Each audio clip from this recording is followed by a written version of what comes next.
Welcome to John Rhodes' Open Mic Poetry Podcast TV show, known as Mystic Babylon on the Internet. It can be found at mysticbabylon.podomatic.com. Hi there. This is the first segment of my show, and Joan Gelfand is featuring this segment. In the second segment, host Clara Sue will introduce poet Jean Lupton. Joan Gelfand is one of the busiest poets I know. Today, she will be instrumentally accompanied by Marty Castleberg, so we are in for a good show.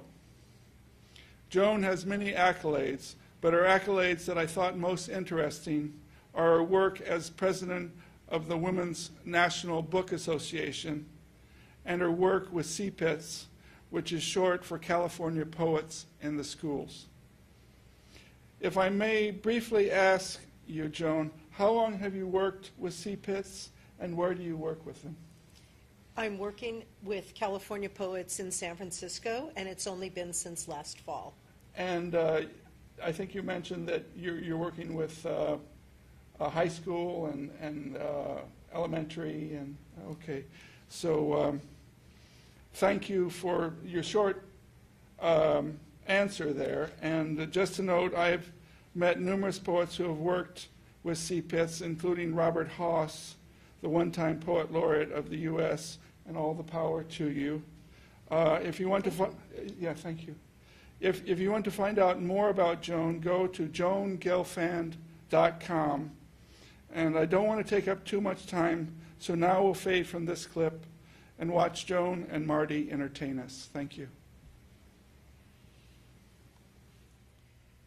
Hi, and welcome to the Poetry Hotel.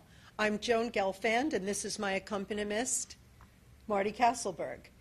Marty worked on the CD with me, which we'll talk about in a second, but first we're going to read a poem from my second book called A Dreamer's Guide to Cities and Streams.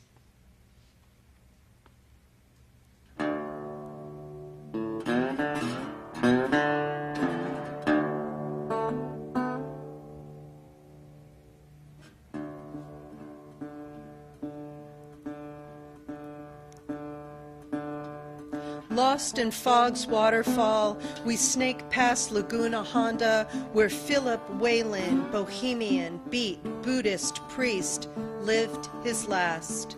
He wailed, "Put me to rest on a bed of frozen raspberries." Whalen's words echo round the bend to sunset, St. Cecilia.